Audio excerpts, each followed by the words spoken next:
I went on Shondaland.com. Every now and then, I like to go on there to look at any of the latest news and if she's got some book recs that I haven't heard of yet. So I went on there recently, and then I happened to click on the Inventing Anna tab. And I did not realize that there is a podcast. Now, it sounds like it came out after the limited series was released on Netflix. But I didn't know they had a podcast. So I gave it a listen, and I did like it. I think it's like, okay, it's 12 episodes. 12 episodes. But they're not that long, and it's kind of formatted similar to the style of the limited series where it focuses on one person. So they interview, I forgot the host, her name, but they interview the real life people behind the Inventing Anna story. And I'm trying to think, I really liked Neff Davis, her episode. She's the one who was like the ride or die friend. And she lives in Brooklyn, which I found interesting. I don't know why, but I guess because she's an actress, but she lives in Brooklyn. I just figured everyone was in LA, But she lives in Brooklyn. And yeah, her episode is interesting. And then the former trainer, Casey Duke. Now, they said that there were some interesting details about her life. The life coach and former trainer. And that character is played by Laverne Cox. But I can't remember now what I was thinking of, but they said apparently she was a big deal in the 80s, it sounds like. And she helped put together some of the big fitness centers. And I can't remember if it was New York or, I'm thinking it was New York, but I just didn't realize her impact. I mean, obviously, the story wasn't centered around her, so they weren't going to go into that. But just listening to her story on the podcast, it's pretty interesting, and I think that's a story worth telling on its own. But we'll see, I guess. And then I wanted to point out the lawyer, okay? So the lawyer, the lawyer really stood out, and I want to say the last 2 episodes, maybe 2 or 3 episodes. I can't remember how many episodes he is in on the Inventing Anna limited series. But, well, first of all, that finale, is epic.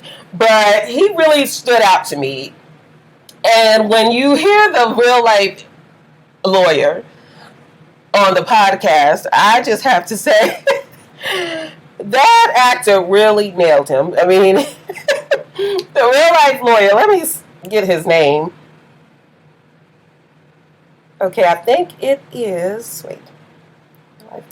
Todd Spodak?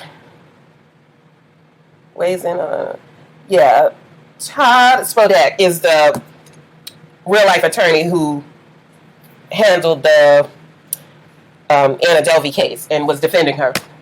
So he was on the podcast, and he was talking about Anna and their relationship during the trial, and how, what her demeanor was and her emotional state and everything like that. And I found him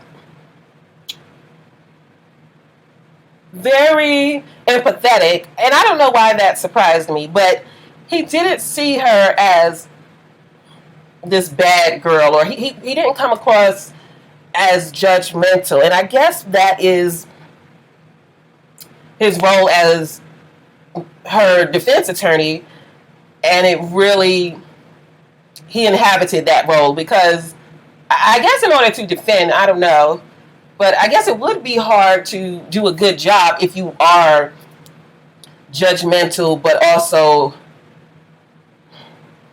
like your morals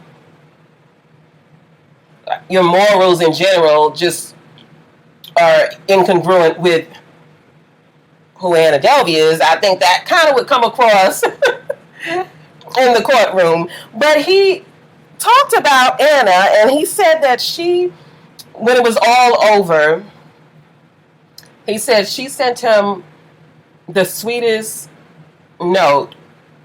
And I just didn't see that in the limited series. I don't know if maybe it was me, but I didn't pick up on the intimate side of her. She kind of seemed a bit hollow, but that's not a criticism. It's just, I think that's how they intentionally wanted to portray her. But when you listen to the podcast, almost all of them were talking about these different moments where Anna Delvey would show a more personal side, but then the trainer did say, Casey Duke, she did say that she really never felt like she got to know Anna Delvey. So I think what I was seeing is what was coming across and how I was supposed to interpret it, because I really couldn't tell who she was. I mean, you could see her ambition, and you know her objective, but as on a personal level, you leave that limited series not really knowing much about her. I mean, I don't know. That's how I felt about it. She definitely was guarded, and maybe because she didn't have any family when she was in New York, but I just couldn't tell who she was. But I was just, when the lawyer said that she sent him this really nice note, I don't know if they put that in the limited series or not, but him retelling the story showed a softer side of Anna. And what I will say, they all seem to not have animosity towards Anna. Like, they can talk about her and what she did, but it's not coming from a place of malice. They're not resentful, or they don't hate Anna for what she did, and they almost there was some innuendo there that I interpreted as they kind of can see why she did it. And when I look at the limited series, and I'm probably going to rewatch it because I really loved the way they put that story together. But when I look at it,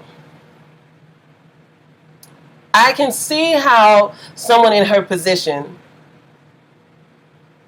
driven by ambition, but also on the outside, I can see how she can just,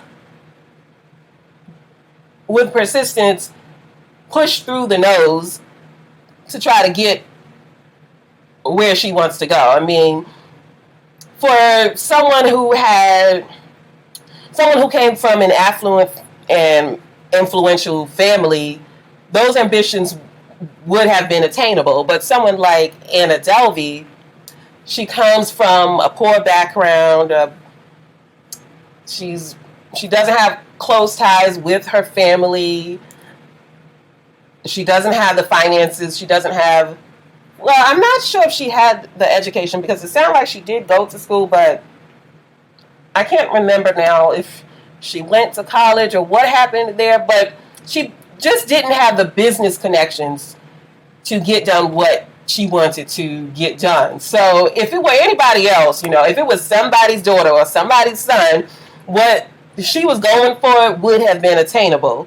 But because she didn't have the family, she didn't have the money, and she didn't have the connections, which obviously that's everything you need, right? But still, she didn't have it, so it's like, it was an audacious move for her to even be thinking that. But when I think about her still moving forward with her objective, which was, again, ambitious and maybe unrealistic, maybe just a little bit, but for her to do that, of course, I'm not okaying illegal activity, but when you look at that limited series, I mean, they had to make her pay a price because they I think the government and just everyone who has a say in the outcome, they couldn't let her slide, because then that would send a message to others, that, hey, why don't you go and try this too? And when I really think it through, it makes me think of what would have happened if she did get that $1 million loan. Because being that she didn't have the money, if she would have gotten that loan, most likely a bank, whichever bank that was, would have collapsed, and that would have led to people losing their jobs, people not getting approved for loans, because those banks have to recoup their loss. And so that makes me think of the person who was approving the loan and not doing the checks and balances, because he was putting people's jobs at risk, and by people, just to be clear, we're talking about low income to middle income people, because I guarantee you the people at the top, they don't lose their job. They rarely lose their job. When you lose money, when banks lose money, it's usually the people at the bottom who feel it. And so when I think about if she were to get approved, it just reminded me of like the large banks that have failed, like Wells Fargo, Washington Mutual, when they were losing money because they were getting fined left and right for aggressive sales tactics. And so when the government came after them and they had to pay up, what ended up happening? People were losing their jobs and ended up on unemployment and probably taking lower paying jobs just to have some kind of income. So when I think about Anna Delvey, I mean, she really put those banks at risk, and obviously she needed to pay a price for that, because she needed to learn a valuable lesson, obviously, but also the government needed to send a message to everyone not to try this. But also it made me think about that episode where the guy, and I can't remember his name, but the one who getting her loan approved, I noticed how they just kind of glanced over. I think he got promoted or something, and yeah, it just seemed like he suffered no consequences for almost approving a multi-million-dollar loan and being fooled so easily. And I'm just thinking to myself, this person is like, he's a part of the team who's giving out the yeses and the nos for loans. And yet he is that gullible. I mean, I don't know. And this is why when people act like, oh, if you went to college, then you're smart. I'm just like, but are you? And not that I'm saying he's dumb, but this is one of those situations where you really need the combination of book smart and street smart, because someone who is street smart would have seen through Anna Delvey. But, a 50-year-old upper class man wouldn't see through her tricks because he's not around those kind of people who are running game on folks. So, he's not keeping up with the latest scams, and that's where being kind of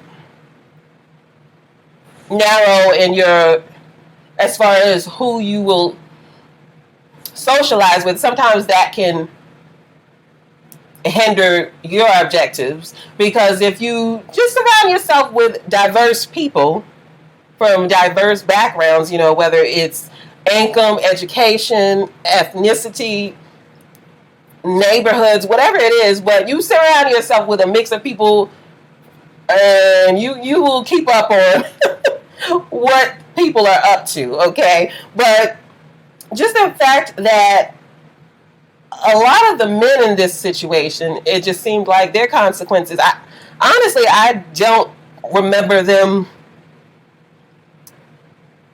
enduring any consequences, if we're being honest. I remember one of them got a raise, and I'm not sure, maybe I'm wrong. It's been a couple of months since I've seen the limited series, so maybe I'm wrong, but I know Anna Delvey got like 3 years in jail, something like that, and she was recently released, I think. And she stays in the news because I read somewhere that I think the building that she was trying to purchase for her foundation, that was either up for sale or something. It was in the news recently. But I think we're not seeing the end of Anna Delvey. I can see her making a comeback, and everybody likes a good comeback, But I'm still reading The Authority Gap. I'm finishing this up. This is by Marianne Sieghart. And in here it was talking about how women second guess each other, and I think she called it internal misogyny. Yes. So she told a story, or she was retelling a story about actress Anne Hathaway, who worked with a female director on the film One Day. The director's name is Lona Scherfig. And Anne Hathaway, I don't know if this was, it sounds like this interview was after the fact, after the filming of that movie, but she admitted that she second-guessed the female director. It sounds like every step of the way. And then she said she's not sure if it's because there was merit to her second guessing the director, or if it's because she's so used to working with a male director. And it just, again, with the Anna Delvey story and how we look at this young woman. She's like 20 something. But we look at her and we kind of laugh at it, like, how dare she? That's kind of funny. She thinking she could do something like this. And I can only imagine how they, the bank officials and the different other people she came in contact with, how they responded when they heard her intentions and what she wanted to do. Because especially in that part of New York, yeah, I can only imagine the looks she got, the responses she got. And when I was reading this story about Anne Hathaway, first I want to say I'm glad she noticed in herself that she was wrong to bring those assumptions to the table when she was working with this woman. But it just goes back to what we are taught about girls and women. And she does go on to say she hopes, let me just look for this. She said, I have in the past focused on what was wrong with it, and when I see a first film directed by a man, I focus on what's right with it. I focus on where he could go with the film. I focus on where he could go with the next one, and I focus on where she failed to go. That's what actress Anne Hathaway said. And I hope that we as women, when we see this, her introspection here is great, but I hope that sometimes we can just pause and take a look at how we are behaving towards one another so that we can work better with each other. Because I notice when I read about actresses in Hollywood, it does tend to always be about they didn't get along. Or I remember when Anne Hathaway, that movie came out with Anne Hathaway and Kate Hudson, The Bride Wars, and that was what they were talking about, is how those two didn't get along. And I don't know if there's any truth to that, but that's what the gossip was. And with My Best Friend's Wedding, I think, the same thing happened with Julia Roberts and Cameron Diaz. And I mean, I can go on and on and on, but the gossip is always, putting female against female. And it was nice to see that Anne Hathaway, she noticed her behavior, and she did call herself out and said that was misogyny, causing her to question this director's ability to direct.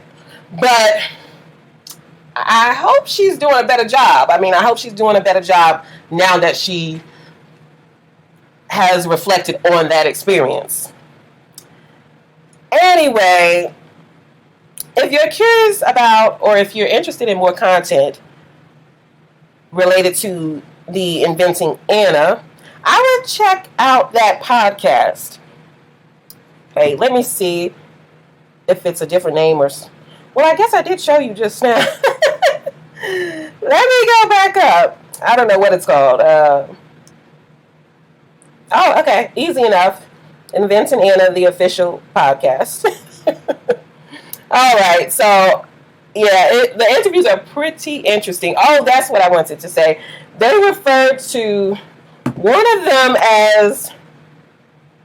it was Neff Davis. Wait, is that the right name? Is that the right one? Hold up.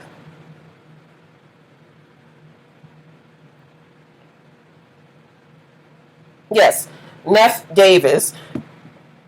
Shonda Rhimes, she describes Neff Davis, who is one of the friends. I don't want to call her a best friend because it didn't sound like they were best friends, but she was one of the good friends who worked at the hotel and was letting Anna kind of stay there for a while for free. So Shonda Rhimes referred to her as Barack Obama meets Beyonce. And I don't know if I got that from the performance, but I was like, wow, that's pretty strong right there. But anyway, I am going to wrap this up. If you did like this episode, please give it a thumbs up.